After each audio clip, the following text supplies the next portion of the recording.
Well, I introduced myself. Yeah, just say I'm Bob Bremer. Yeah, I'm Bob Bremer, and I don't know why I'm here. The name what? The ass kicker of Chinatown. Bruce called him that when, not Bruce, Dan in Yasana. When we went to Yasana one time, I came, Sonny Bygum and Bob and I went there, and he said there was a guy doing some kind of Wing Chun seminar deal, and we walked in, Dan in Yasano said, "Here he is, Bob Bremer, the #1 ass kicker of Chinatown." You know? Yeah, the ass kicker. So he never said that when I was doing it.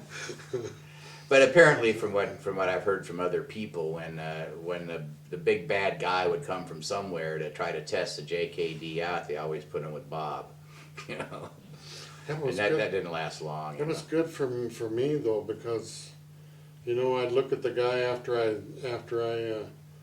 did a job on him. I'd look at him and think, I'd never fight that guy out in the street. He looks too mean, you know.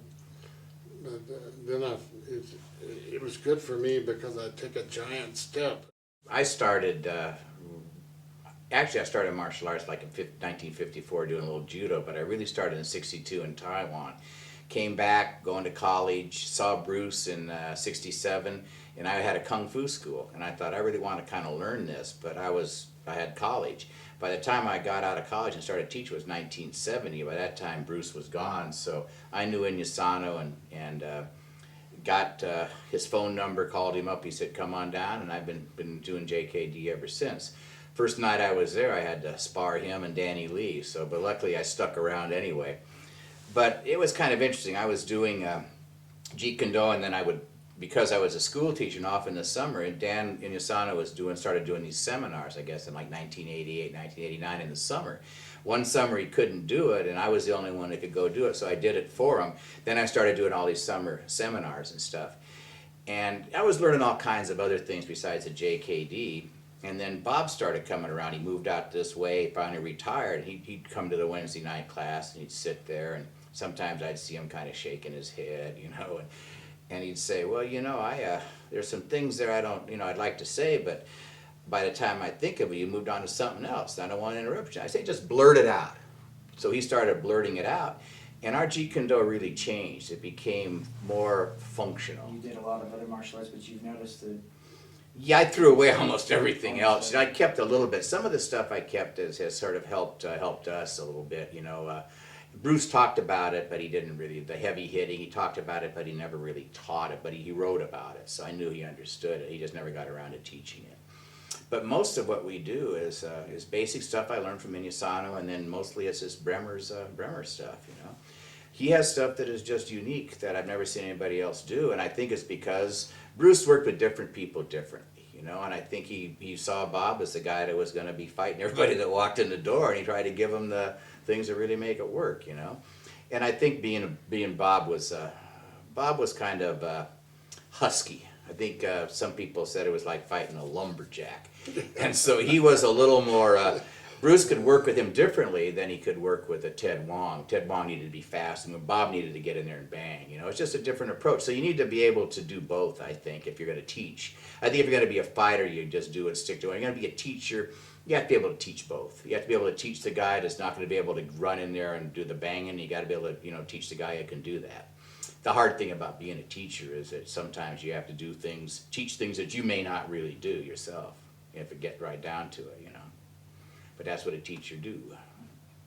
What's the difference between original Jeet Kune Do and everything else concepts? Well, the idea of there's an idea I think that some people say that Jeet Kune Do is just taking the best of all these different martial arts and putting it together.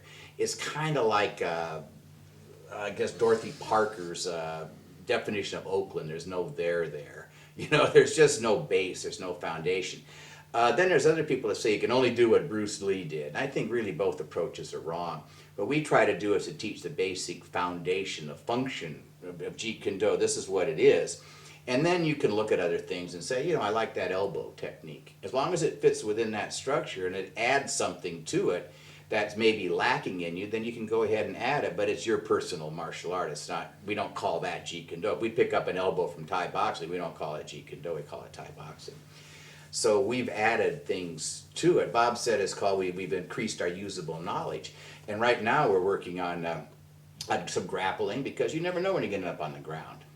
And so we've been working with Lloyd Kennedy on grappling. I've worked with other people, and so it's but we do a JKD approach to it. You know, get it over with, get up and get back on your feet. We don't try to roll around on the ground for 20 minutes trying to get a guy in an elbow lock.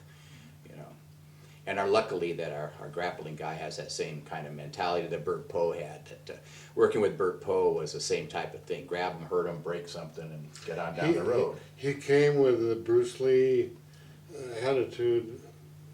We've been fortunate in this little garage. We've always had somebody. First of all, Bert started showing up, and Bert Poe had some dynamite, you know, stuff that was stuff that helped us. And we don't add for the sake of adding. We don't want to have 500 things to do against a straight punch. And then Lloyd Kennedy, Bert passed away, and then we had Sonny Bygum, and then Lloyd Kennedy showed up, Bremer showed up. So this little garage has been a real strange kind of thing. We have some of the best martial artists around showing up here. It's been really interesting.